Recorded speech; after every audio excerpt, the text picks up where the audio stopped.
everybody, and welcome to another episode of Living Room Wisdom. I could not be more excited to introduce you to my incredible friend and business associate, Miss Dora Rankin. Dora is the author of The Heart Cell. And if you haven't heard about the heart cell, you need to know, and you're going to know today. So, welcome, Dora. I'm so excited to have you here. And thank you for taking time out of your schedule. I know you're a busy lady popping around doing adult camps and serving women in so many different ways. I love that. Adult camps. Yeah, what are they Summer called? camps. They're called Camp Heart Cell. I mean, that's Yeah, as creative as I can get is yes. yes. I'm so happy to be here. Thank you for Well, asking. your camps so speak to the heart of who you are, though, because you're very about business, but you also love to have fun, which is why we connect. And you have this like playful, childlike thing about you at the same time as being a very serious businesswoman. So, before we go too much deeper, I would love for you to just share a little bit about your journey because, girl, you have lived. Okay. So, we're talking teenage addiction, single motherhood, loss, corporate burnout, like you name it, you've kind of been through it. So, tell us a little bit in your own words about that journey. I would love to. And I really, it's so lovely that you know all of that. Like that just tells me that your heart is over the last few years that when people speak, you listen and you remember. Like the fact that you just knew that off the cuff is quite beautiful. So beautiful. So yeah, thank you for having me. I'll do just a short journey so that when we dig in. Camp Hartzell actually came because I'm a camper. Like it just makes sense Yeah. to have a group called Camp Hartzell. And then a few years ago, I started having these retreats with women, and it just made sense to call it Camp Hartzell. So, and we haven't actually camped yet. Like it's all been it's we haven't really camped yet. We've Okay. we've treated in different places, but not. But in February we actually are. We're going to Texas and we're going to be camping, which is If super you ever exciting. do a Yep, glamping that's what camp it is. park cell, let me know because I don't camp, but I'll glamp. I don't camp either. I glamp. So I was in France in May with our friend Erin. Yeah. I was in France, and when I was there, I met a woman who owns a ranch in Texas, and she owns this ranch, and she hosts retreats there, and it's yurts and campers, and it's so Okay. cute. And I was like, oh my gosh, we have to have a Camp Heart Cell retreat there. So that's what I mean by camping is we'll Okay. be glamping in Texas in February. Okay, so journey, real quick journey. I never thought that I would be an entrepreneur. I always thought that I'd be inside corporate leadership. So my journey to entrepreneurship was I had to be forced into the journey of entrepreneurship because I had to lose my job enough times where I was like, I guess I'm not supposed to be in corporate, right? But my journey to entrepreneurship, I had no idea that that's where I would be at 43 years old. I'll be 49. I'm a Libra, so I'll be 49 in a few weeks. But what got me there I'm a Midwestern girl. I'm from Cleveland, Ohio, born and raised. And my mom was a single mom, and I just remade history and found myself as a single mom at the age of 21. I was super young. And like I mentioned, and it's also in the book, and we'll dig deep into this area too. But I was a teenage alcoholic. I started drinking at a really young age, but I got sober at a young age as well. And I got divorced at a young age. So I was 25, You're like, divorced, check, check. right, check, Let's check, go check, start check, my check, real right? life. Yeah. So 25, divorced, two kids, single mom, raised by a single mom, finance degree. And so I jumped into the bank and I spent 17 years at the bank, climbed the ladder heavily, fiercely, and broke down in my early 40s. We can chat about that too. And that's what landed me inside the entrepreneurship world in my early 40s. So lots of stuff in there. But that's like the journey there was, Yes. there's two decades worth of journey in there. And that's why I like to, on this podcast, go back because we all see the shiny after person on Instagram with all the accolades. But what we don't often see is the journey. We'll hear people talk briefly about their journey, but I want to take it back and understand what was going on inside you and your relationship with yourself during that journey. So let's Yeah. start, let's put it in chunks. Okay. So there's the chunk pre-children where you're teenage drinking and on the journey to becoming an alcoholic. Who were you then? Like what was your mindset and what were you going through? So I was 12 years old. Jeez Louise. I know, I was 12 years old when I started drinking. I was babysitting. I was babysitting. Uh-huh. And I found a bottle of Kahlua and I thought, That'll do it. this is gonna be really good with ice cream. And so I made myself a Kahlua and cream milkshake while I'm babysitting at 12 years old. And no one but alcoholics understand, and I don't expect anybody else to understand, but nobody else understands. But the moment that I took a drink at 12 years old, it was my everything. I fell in love with it. I loved everything about it. And what I really loved is that I had no longer had to chase anything to feel good. That one thing made everything feel good. And I had no idea that at 12 years old, I just knew that it made me happy. And so I became a daily drinker at a really young age. And I back in the day, this was like late 80s, early 90s, I would find alcohol and I would put it in my rave hairspray bottle, Aquanet or Rave hairspray bottle, and I would drink on my way to school. I would drink at school. And here I am, eighth grade, ninth grade, into high school drinking like a banshee. And everyone's like, why? And I'm like, well, only alcoholics understand Yeah. that. Those are the only people that understand it. And then it became a drink, a drug, a man, or a cookie. Like I just became full-fledged into everything. And so all through my youth, I never learned how to cope with any type of life. I go like this, like I never learned how to cope with anything Mm. because my entire coping mechanism was a drink will make it better, a drink will make it better. So I never learned how to do life ever. And did you come from a family of alcoholism? No. So it wasn't even something you saw. I was it. Like it was wild because there's no alcoholism in my family. Okay. Um, my mom had no idea what to do with me. Uh, My mom was a director of nursing. yeah. So if you wanted to find my mom, you would go to the hospital. Like she was always in her white. She was always at the hospital. She was just such a powerhouse and she loved so big. I was so blessed to have her, but she had no idea what to do with me. I was just this raging lunatic. So, and she was the kind of mom that was strict. So, and she was like out there trying to find me. Like, where's my daughter? Like, so she'd be out there trying to find me at parties, Yeah. dragging me out by my hair, like nursing my hangovers. My poor mom, like she Oh, did it total all. angel. She Total she angel.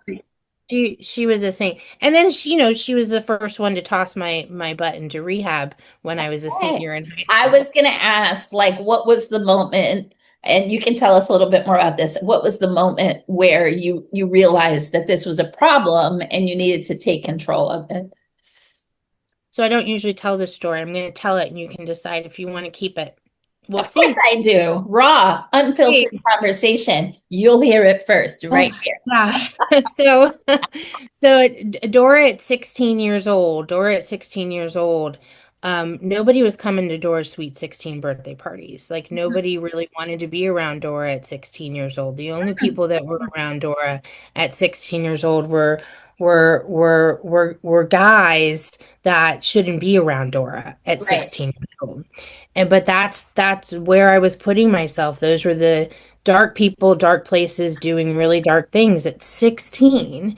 And so I found myself sitting in a basement in Youngstown, Ohio, which is also a place that 16-year-old girls should not be hanging out.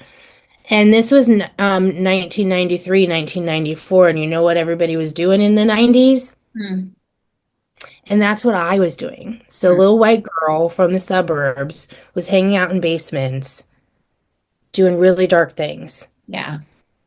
And it wasn't pretty. But that was my normal. Yeah. That's just what I did. That's again like, oh, everything will make it better. So, my mom, my mom found out, like, and she was really scared that I was on the verge of death. Yeah. And so she threw me into, it was February 14th, my senior year in high school, and she threw me into rehab, and I stayed in rehab for about 30 days. And I came out, and that's when my mom had found recovery. My mom had found a beautiful 12-step program that really worked for her, and thank God for that because she found that, and that's really what saved my life because Hey. um yeah, so when I got out of rehab, I didn't stay sober yet. Yeah. Um, but I got out, and she had found recovery, so she had found a solution for how to deal with me, which was a lifeline for her. So when I got out of rehab, I started college, and was kicked out of my house because my mom wasn't going to put up with me anymore. Okay. And I lived on couches for about a year and a half. I was homeless. Mm-hmm. My dog is snoring. I was homeless, living on couches. Of Um, and I was high performing. I was a course. 4.0 student, Uh-huh. of course, living on couches, 4.0 student, having the jobs, everything looking good. Mm-hmm. Um, yeah, so it was I got through college, and then I sobered up after I didn't sober up until after I got married at 21, divorced at 25, and then I finally sobered up at 25. Just in time to be able to take care of my mom who got sick. Mm-hmm. Isn't that interesting how we go through these journeys? Because correct me if I'm wrong, but it sounds like you came from a very loving, solid family, like, right? You chose a path of darkness and destruction. Yes. I told you what that Kahlua and cream at 12 though. I was like, "Oh, that's so good. Let's go keep doing this." I mean, so obviously, when you were younger, even though you came from this great family and you had all this love, there was something inside of you seeking something. Do you know what that something was? Yeah, it's for me the disease of addiction, the disease of alcoholism, once you put it in your body, we literally have a physical craving and a mental obsession. We literally have that. That's why I say if you're not an alcoholic, you'll never understand that. But if you are, you certainly know what I'm talking about. And so for me, I just had that obsession, and I had that craving, and it did for me what other things couldn't. And because I started so young, I didn't even know there were other things out there. Right. I had no You didn't even idea, have a chance to right? develop, really. Yeah, at all. No. That's crazy. Right. It wasn't until when I got sober is when I was like, oh, I guess I get to figure out life now. Yeah, Like, what was I doing? that makes sense. So then once you Yeah. decided to be sober, because it is a decision at that point, right? Because you have the disease and you know in your heart of hearts that one drink can make the difference, right? Take you on a totally different path. So once you made the decision, talk to me about the pivot from the marriage and all of that, leaving the alcohol behind, and where your mindset was and what you were thinking, feeling to be able to pivot onto a better path and what that looked like. So the simplest way I can explain it is that for many years, and I still can do this, for many years I lived through self-will run riot, and I lived through being emotionally driven and making decisions based off of being emotionally driven versus spiritually guided. Mm-hmm. And so spiritually guided, my God was trying so hard to get in, but I couldn't let him in. And so him, her, what, whatever. So the moment that I surrendered and said, "Oh my God, I'm an alcoholic and I can't live this way anymore," ooh, then I needed a power bigger than myself to say, "Let me guide you," Mm-hmm. because you guiding yourself is landing you in a ditch, Dora.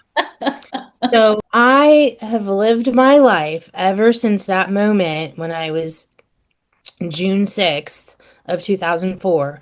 That moment, I was like, okay, I surrender, and I've had to give it up. I had to give it up. Like, meaning not complete self-reliance, like I am self-sufficient. I make decisions, but I had to surrender to something bigger than me. And that's what the pivot was. Mm-hmm. I think that And so spiritual path, it's been a spiritual path ever since. well, so, and that is what makes sense with entrepreneurship, because tell me if you agree with this, but I always say entrepreneurship is a spiritual path. It's a personal development exercise in itself, right? Because you're coming up against so many challenges as an entrepreneur. And it's like, are you going to quit? Are you going to quit? Are you going to quit? What are you going to do? Now, what are you going to do? Now you have to be creative. Now you have to be resourceful. Like, you're like literally I kind of envision like playing a VR game where you're dodging bullets in the entrepreneurs, in the entrepreneurship world. So the fact that you found yourself there is so interesting. And I can't help but make the connection that your younger years and the alcoholism and the bad marriage and the being a single mom contributed to you being this successful entrepreneur that you are today. So tell us 1000%. about, obviously you were in corporate America. We all know what that looks like. You get burnout. Tell us a little bit about that burnout and that next pivot where you decided you were leave. Well, you said you were fired. You didn't quite. You got invited to leave corporate America, and like what you were thinking in that oh shit moment in regards to what your next step was that then later created the heart cell systems. There's a few stories I guess I can share here. I think the first story is, and I didn't know it at the time, but there were just bless it or block it moments. Mm-hmm. And sometimes I would just, I would just push through those blocked moments. Even now, I still try to push through those blocked moments. But the blessed moments through the years in corporate, I had the blessing of being able to take care of my mom those years, and I had the blessing of be taking care of my daughters. And that dynamic, that job that I was in, that climbing that ladder, that job was really just to take care of them. It really wasn't Means to an end. my purpose. Okay. It was a means to an end. Mhm. It really was. So my purpose during those years was really loving my kids, loving my mom. And I made that job really important in other areas of my life, but it really wasn't. And hindsight's a virtue. Hindsight was a virtue. And so every time I lost my job, and I say every time I lost my job because I lost my job at the bank 2 times. And and the first time I lost my job was because I was the one who would say, "No, I'm still going to go in there and talk." I was a disruptor. And you don't disrupt in corporate finance. You just, especially when you're a senior vice president, you don't disrupt. And I disrupted. So the first time I disrupted, I lost my job. I went to another bank, got the big, pay, got the working 100 hours a week. The second time I lost my job, I was like, I don't think I'm supposed to go back to the bank. Like, I think I have to be done here. And that was terrifying for me because that was I had my kids and I had my mom to take care of. It was terrifying. And so and then I lost my mom. Like I lost my mom. She passed away in 2011. And so when I lost her, I also got remarried. So it was really bittersweet. Yeah. So I had been single for about 13 years and I lost her, got married, and then completely left the bank completely.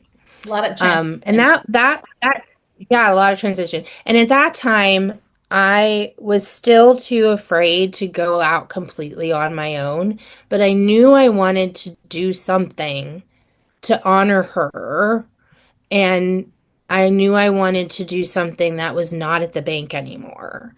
So I studied empowering women's leadership at Cornell, and Nice. I was taking some consulting gigs at the time because I was like, I can't go back to the bank. I just can't. I know I'll get fired again. So I was studying I was studying women in leadership, and that's when I joined as managing partner number 4 for a high growth startup. So I was almost there, right? God was like, I'm all, almost there, right? So I went into this startup, not my own yet, right? Like 100%, but it was there, and it was those 3 years of of of building this startup where the heart cell was really born, and where all of my intellectual property was really born, and I didn't know it was my MVP. Like I didn't know. And so when I lost that, like when that was taken away, and that moment of clarity where I was standing in Vegas with inside a big fintech conference, and I heard the words, "You don't need to be here. Go do your own thing." Mhm. And it was that moment of clarity, just like when I got sober, just like when I got sober, and it was that surrender of like, you've got to just trust. You've got to trust something bigger than you. Mhm. And same thing, you got to trust something bigger than you. And I get emotional thinking about it because it's so powerful. That's when I left. Mhm. And that's when I was really born into entrepreneurship, where I was like, I can do this. I can go help women. I can help them in ways that they don't even know. Oh my God, I'm Yeah. so excited. And And probably you didn't even know at that moment. I didn't. Yeah. Right. So what Yeah. I'm hearing through your conversation and through your story is that there's a theme of, this is a means to an end, you being really clear on why you're doing certain things during different periods of time.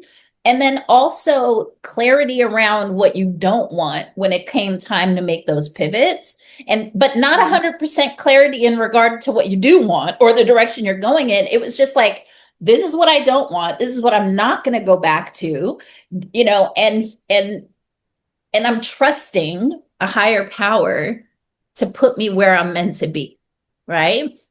And that's powerful because, again, the things that got you through your challenges are also the things that make you a successful entrepreneur. Because how many times are we in situations like that where we're like, okay, I know what I don't want to do. I've tried that. That didn't work. Not quite sure what the future of this is going to look like, but I know I'm not going to quit. And I know this is my mission. And I'm just going to trust that this is going to work out.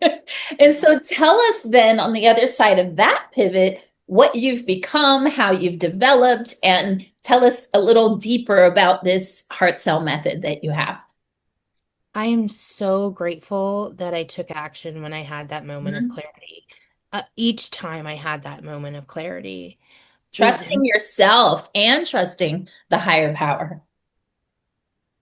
It because most of us don't, we let that moment of clarity pass, and Mhm. then it just becomes a moment that passes. Mhm. And those have happened too, right? Those moments that just pass because we say things like, we're not ready, or we're afraid, or we can't, right? Versus, yes, I'm taking this moment and I'm going to take action. So what's happened since what where do I start? Right? But How did the so heart cell currently evolve then? Yeah, so the evolution is the continuing evolution, but the evolution over the last 5 years. Here's what I found. I found that inside there's this whole coaching industry that I didn't know existed. Hmm. And so I started consulting women founders. And so I consulted women founders on why aren't they successful? So what is happening? And so I looked at their entire roadmap and we started to work on those things. And in the beginning, it was a lot of tech founders and high growth startups that, women that were in SaaS, right? And I didn't know that there was a coaching industry. I had no idea Hmm. until someone looked at me and said, "You're a business coach." And I was like, "I don't know what that means. I'm Dora. I help you figure out your business, right? People hire me to do that." And so this opened up a big doorway that I didn't know about in 2020, right? March of 2020. And so I was like, okay, there's a difference between coaching and consulting. Yeah. And at the time, the big difference for me was that as a coach, I can really help guide and help that person uncover, right? Can really figure that out versus implementing and doing it and paying me a whole lot of money as a consultant versus much less as a coach. So people could hire me for 20, 30, $40,000 as a coach versus 100, 200,000 as a consultant where I'm coming in to your company and really taking over. Hmm. I didn't know that that existed. So when I first started, I was like, okay, this is really interesting. So I started business coaching not really knowing at all that there was this whole online world of coaching. I Hmm. was I was ignorant to it. And then once I saw and I started to see, oh my God, what's happening? What's going on in this online coaching world? Why are we doing these things? I didn't come from that, right? I came from building businesses outside in the real world, Yep. not the online. Yeah. And I saw some things that were good and I saw some things that were not so good. Hmm. And that's when I started to say, wait, what are we doing? Let's prioritize the real roadmap of what to be doing to build a business. And that's really where the heart cell was born because I saw things. And we all know the things that I'm talking about. So that's why I was like, wait, I need to disrupt again. Like now I disrupted in corporate. Now I need to disrupt again in this whole online coaching industry that's telling you go build a lead magnet in an online funnel and you'll make six figures making, working 4 hours a week. I called bullshit on all of that and wrote the hard sell because of it. And I love everything about what you just said because I often tell people that the very thing that makes you not right for certain, environments, positions, careers is the very thing that makes you a powerhouse in something else. And so you turned Yeah. your disruptor, your I don't really fit into corporate America and I'm not really fitting into this scene or that scene because I'm a disruptor into I'm going to go disrupt some other areas and monopolize on it. Right. And look how that's worked out. I think that's awesome. And it takes a Ethically. level, it takes a level of self-trust and self-authority to be able to do that. And so where would you say that you cultivated that? Like, can you think of how you actually cultivated that self-trust and that self-authority? I cultivated the self-trust and the authority back to evolution. So I kept getting um I kept getting case studies, right? So it was substantial. Hmm. There was substance to all of it. So every time I worked with a woman and saw the result, I Yeah. was like, "Oh wait, we have a result here. We have tangible evidence here, right?" So it Yes. was constantly being cultivated through actual tangible evidence. And and then my good friend Annie, we were in Albuquerque, New Mexico, And my good friend Annie and I were, she was finishing up a workshop. We were in the pool together, and she shook me and she said, everything that you're doing, everyone needs to know. So write the darn book, Okay. right? I was like, Yes. write the darn book. I got to go write the book. Should I go write the book? Yes. And so for, 18 months, I wrote this book, putting together all the IP in the book, but activating it consistently Yeah. with women founders, and they were just giving me, they were showing me, they were the cultivators, they were the ones showing me, just like all those years when I was at corporate, and the right, all of those experiences led to the book, and it'll continue. Like literally yesterday I made a really big decision, even though I don't feel good. I made a really big decision of the next evolution, right? So like I'm doing some stuff with some people, right? And next year in 2026, something else will happen, right? Exactly. So, I love that. You mhm, embrace the evolution, you embrace change, you trust yourself, you trust the journey, and you trust spirit to take you where you're meant to be. Because again, going back to the fact that, yeah, we may have an idea of what direction we want to go and what our skills are and what we want to do. But the truth is, I would say probably 100% of the time, but at least 99% of the time, we have no fucking clue what we're here to be and do. I'm just going to be honest, right? Like we don't know our own power until we continue to say yes and evolve and step into it and take chances and face our fears and grow and expand as an individual, right? Mentally, spiritually, emotionally, all of it. And so I find it very interesting that you were this girl, a very young girl, who, like you said, nobody wanted to be around Dora. And now everybody wants to play with Dora the Explorer, well, right? you said the word grow. Yeah. It's such a powerful word that we say like yes or no. It Yes. is so much bigger. Yeah. Growth is so powerful So powerful. and very painful. Exactly. Exactly. And people who are not growing themselves, who are not intentionally focusing on growth, development, evolution, and expansion, they look at us and they think we're nuts. Like, you got a good thing going. Why are you going to blow that up and go do X, Y, and Z? Right. And so that's why this podcast, like, I'm speaking to the hearts of those disruptors like us.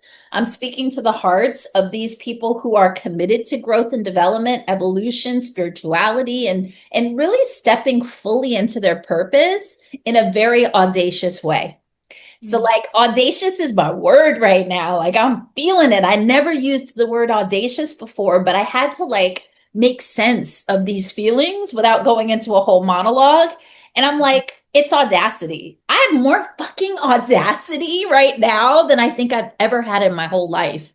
And it's like, what do I have to lose? What do I have to lose? Mm. And I feel like you have a very similar foundation where you've come through so many things and you've proven to yourself time and time and time again that you can not only overcome but come out better on the other side, that you have a certain like fire and courage that people can really aspire to. So We I have the honor that. we have the audacity to ask the hard questions. Yes.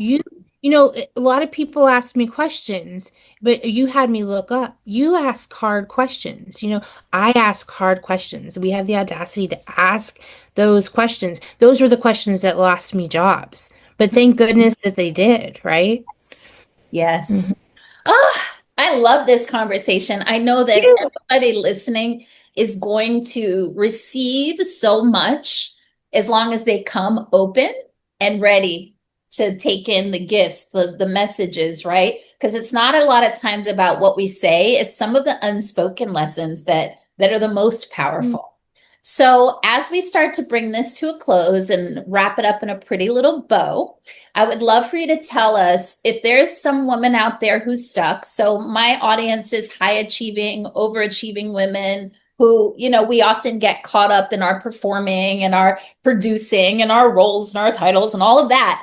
But there's this there's this feeling inside of them where they know that they're not feeling fulfilled anymore. It's not where they're meant to be, but maybe they haven't developed that audacity or that self-trust to make that pivot. What would be some good first steps? What would you invite them to do? Earlier today, I had a conversation with a woman who is a dean of college, a dean of a college, Mm, and and I said to her, she was vomiting all of the things, all of the problems, all of the circumstances in her life right now. mm, And I said, "Well, what result do you really want? Like if you go through a thought model, as coaches, we know what that looks like." She didn't know. So I just, result line. I'm thinking circumstances, results. What do you want? mhm, And I'm like, can you write down the word result and answer like what you want? No, we can't. Like she couldn't even go there. I'm so far away from that now because I'm always looking at what do I want now. But that very first step in result based off of what your current circumstances are, just ask yourself, what do you want? Can you even go there? Can you even look at it? mhm. Yeah, I love it. And it's so perfectly aligned, which is why I invited you on with everything that I do and teach. It's aligned with the Anatomy of Abundance framework because the first step is to know who you are, right? What do you and don't you want? That's so important. And then, Mhm. kind of work through the framework from there. So, with that said, if people want to get to know you better, they want to follow you, maybe they want to work with you, where's the best place to find you? Where do you hang out? I'm super accessible. I'm not going to give my address here. But Just pop over, you intersect can show five. up at my door. Come bring your camper. Come camping. So DoraRankin.com is my website and the book is The Heart Cell. So I hope that you grab it and you read it and you reach out and you tell me all the things that you got from it. And do you hang out anywhere on socials? I know a lot of people are all ADI out and automated out. I personally still show up on certain channels on social. So where do you actually show up? I show up mainly on LinkedIn, so you can find me on LinkedIn for the most part. Good. Um, Good, good. yeah. Very good.